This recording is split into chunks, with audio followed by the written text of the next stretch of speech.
जय हिंद साथियों, स्वागत है आप सभी का हमारे पढ़ाई यूट्यूब चैनल पे। मैं आरवी सर। हम लोग डेली मैथ के 5 सुपर को क्वेश्चन को देखते हैं इस पढ़ाई पे। अब यदि किसी भी एग्जाम की प्रिपरेशन करना चाहते हैं तो आप हमारे पढ़ाई से जुड़े और एग्जाम की प्रिपरेशन आप कर सकते हैं यहाँ से किसी भी। ठीक है, चलिए आइए आज सीरीज के पहले क्वेश्चन को देखते हैं। आज के सीरीज का पहला क्वेश्चन है आपका, बोला है 5 सेंटीमीटर त्रिज्या वाले 3 वृत्त आपस में स्पर्श करते हुए रखे गए हैं। इन तीनों वृत्तों को चारों ओर से धागा से कसकर बांधा गया है। धागे की लंबाई क्या है? मतलब 3 प्रकार के वृत्त है, सर्कल है। ठीक है, देख लीजिए 3 प्रकार के वृत्त हैं, 3 वृत्त हैं,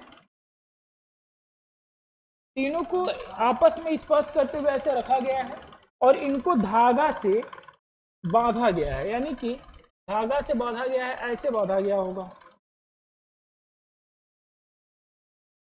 ऐसे वृत्त को बांध दिया गया। अब देखिए बोला है रेडियस कितना है 7 सेंटीमीटर, यहाँ से यहाँ 7 सेंटीमीटर, तो यहाँ से यहाँ भी 7 सेंटीमीटर होगा। इसी प्रकार से यहाँ 7 सेंटीमीटर और ये भी 7 सेंटीमीटर होगा आपका। सभी 7-7 सेंटीमीटर के हैं। ये भी 7 सेंटीमीटर, ये भी 7 सेंटीमीटर। अब देखिए टोटल रस्सी की जो लंबाई होगी या धागे की लंबाई होगी,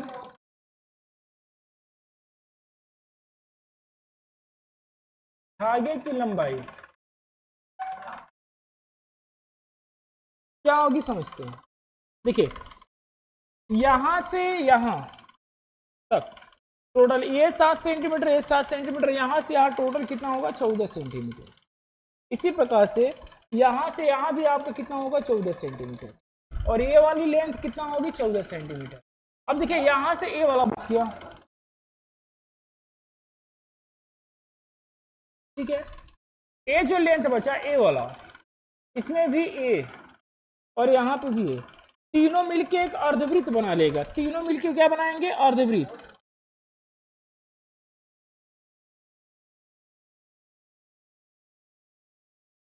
ये तीनों ए वाले पार्ट, ए वाले पार्ट और ए वाले पार्ट, तीनों मिलकर एक अर्धवृत्त बना देंगे।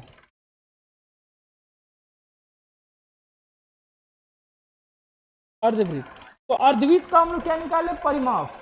ठीक है, तो क्या हो जाएगा?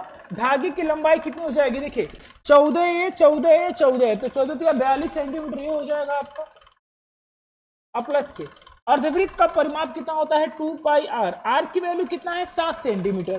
तो 7 यहाँ पर रखेंगे तो ये कितना हो जाएगा आपका? इसको जब सॉल्व करें इसमें जोड़ देंगे 2 पाई की वैल्यू 22/7 होती है और आर की वैल्यू 7 है। 7 से 7 खत्म, 22 दूना के 44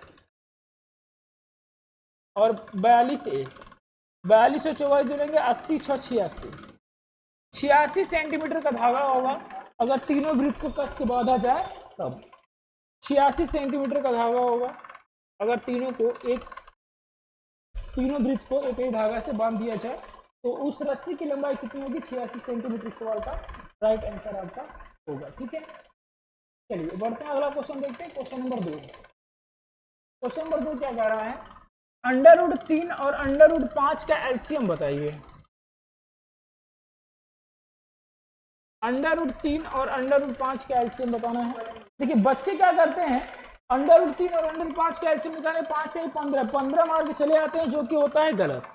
ठीक है, √5 √3 का एलसीएम 15 नहीं होगा। देखिए कैसे, अगर मान लीजिए आप √3 और √5 का एलसीएम 15 बता रहे हैं, तो एलसीएम का मतलब होता है वह न्यूनतम संख्या जिसे संख्याओं में भाग करने पे एक पूर्ण संख्या प्राप्त हो। क्या प्राप्त हो? पूर्ण संख्या।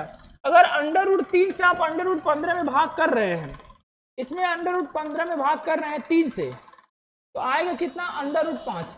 √5 एक अपरिमेय संख्या है। क्या है? अपरिमेय संख्या, अपरिमेय संख्या। इसी प्रकार से √15 में √5 से अगर आप भाग करेंगे तो √3 आएगा। ये भी एक अपरिमेय संख्या है। तो जब भी अपरिमेय, देखिए भाग करने पर अपरिमेय संख्या आ रहा है, जबकि एलसीएम का मतलब होता है वह छोटी छोटी संख्या जिसको पूर्णतः भाग करने पर क्या है? एक पूर्ण संख्या प्राप्त हो, पूर्ण संख्या एक प्राप्त हो। तो यहाँ से आंसर आपका नॉन डिफाइंड वाला होगा, यानी ऑप्शन नंबर डी इस सवाल का राइट आंसर होगा। नॉन डिफाइंड यानी √3 √5 का एलसीएम अगर कहीं ऐसा रूट में आता है, यानी दो अपरिमेय संख्याओं का एलसीएम निकालना हो, दो अपरिमेय संख्याओं का एलसीएम निकालना हो तो नॉन डिफाइंड आप कह सकते हो। ठीक है, तो इस सवाल का जो राइट आंसर होगा ऑप्शन नंबर डी। बहुत सारे बच्चे, ये देखिए ग्रुप डी में आया हुआ क्वेश्चन था, SSC sorry RRB group D में, जो आप बच्चे क्या किए थे, √15 मार्क के आए थे आंसर, जो कि गलत आंसर था। सभी बच्चों का √15 आंसर था जो गलत आंसर था। इस सवाल का आंसर क्या होगा, नॉन डिफाइंड। ठीक है, चलिए पढ़ते हैं क्वेश्चन नंबर 3 देखते हैं। क्वेश्चन नंबर 3 क्या कह रहा है, एक बेईमान विक्रेता लागत मूल्य पर अपनी वस्तु बेचने का वादा करता है, परंतु 1 किलो के बजाय उपयोग करने के लिए दोषपूर्ण 900 ग्राम का वजन का प्रयोग करता है। असल उसको कितने परसेंटेज का लाभ या हानि हुआ। भाई देखिए, क्वांटिटी 1000 ग्राम तोलना चाहिए था, तोला कितना 900। ठीक है, बेचना चाहिए था 1000 ग्राम, बेचा कितना 900, जो इसकी रेशियो होगी 10 से 9। रुपया में क्वांटिटी का एक दूसरे के बीच क्रमानुपाती होता है, तो क्वांटिटी में 10-9 का रेशियो, तो रुपया में 9 और 10 का हो जाएगा। कहने का मतलब है 9 रुपया खरीद के 10 रुपया में बेच दिया, तो 9 रुपया खरीद के 10 रुपया में बेचा, 1 रुपये का फायदा हुआ 9 पर। परसेंटेज की बात करें 100 से गुणा आएगा, 11.11% का लाभ होगा। कितने का लाभ होगा, 11.11% का लाभ होगा। ऑप्शन की बात करें तो ऑप्शन नंबर बी इस सवाल का आपका राइट आंसर हो जाएगा। क्लियर है, ऑप्शन नंबर बी इस सवाल का राइट आंसर होगा। तो ऐसे सवालों में आप सिर्फ जानने हैं कि क्वांटिटी जो होता है रुपया का व्युत्क्रमानुपाती होता है, या रुपया क्वांटिटी का व्युत्क्रमानुपाती होता है। चलिए पढ़ते हैं क्वेश्चन नंबर 4 की तरफ देखते हैं। 20% छूट देने के बाद शीला 2400 रुपया में एक मोबाइल फोन बेचती है, ठीक है, फिर भी 20% का लाभ कमाती है। अगर मोबाइल फोन बिना कोई छूट के बेचती तो उसको कितना परसेंटेज का लाभ होता। अच्छा क्वेश्चन है, देखिए बढ़िया क्वेश्चन है। बोला 20 की छूट देके बेचती है,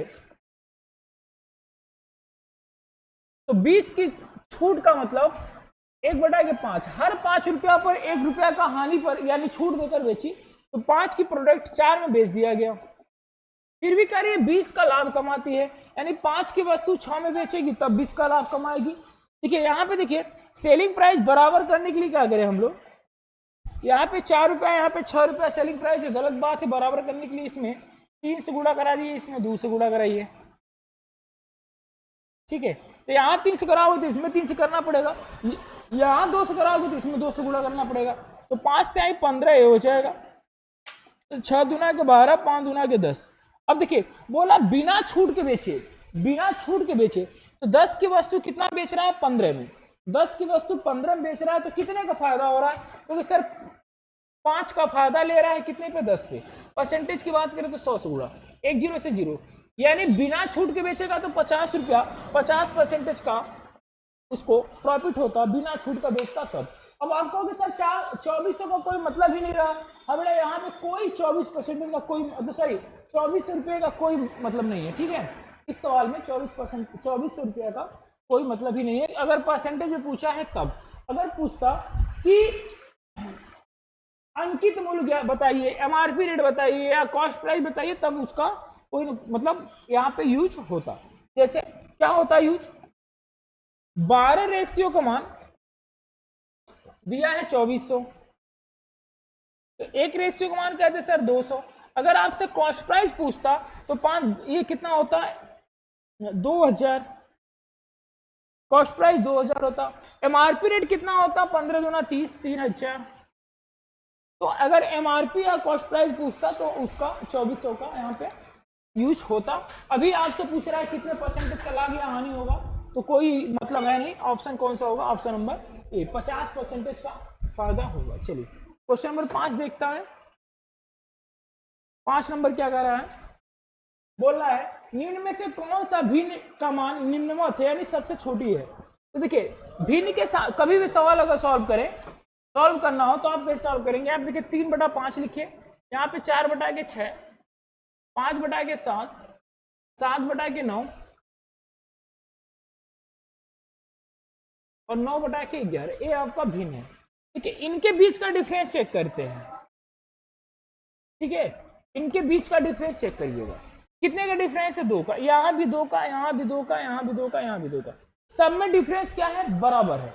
ठीक है, जितना डिफरेंस है इनके अंतर का एलसीएम निकालिएगा।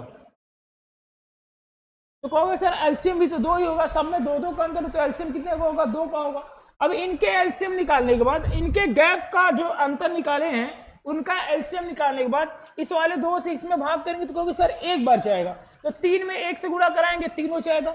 इसी प्रकार से 2 से 2 में भाग करेंगे 1 बार जाएगा, 4 में 1 से गुणा कराएंगे 4, 5 में गुणा कराएंगे 5, 7 में गुणा कराएंगे 7। जो सबसे बड़ी होगी वो सबसे बड़ा होगा, जो सबसे छोटा होगा इनको चेक करेंगे इनमें, जैसे 3, 4, 5 और 7 और 9 में जो सबसे बड़ा होगा वो बड़ा होगा और जो सबसे छोटी होगी वो छोटी होगी। तो बोला है छोटी मान बताना, तो 3 यानी 3/5 इस सवाल का राइट आंसर होगा ऑप्शन नंबर डी। 3/5 इस सवाल का राइट आंसर हो जाएगा ऑप्शन नंबर डी। अभी यहाँ पे गैप समान है, गैप समान नहीं रहेगा तब भी ये फॉलो होगा, सभी का एलसीएम निकाल के भाग करेंगे अलग अलग, आंसर आप बता पाएंगे। ठीक है, चलिए दोस्तों मिलते हैं अगले वीडियो में, तब तक के लिए धन्यवाद। अगर वीडियो अच्छा लगे तो आप वीडियो को लाइक करिए, सब्सक्राइब करिए और अपने दोस्तों में ज़्यादा से ज़्यादा शेयर करिए।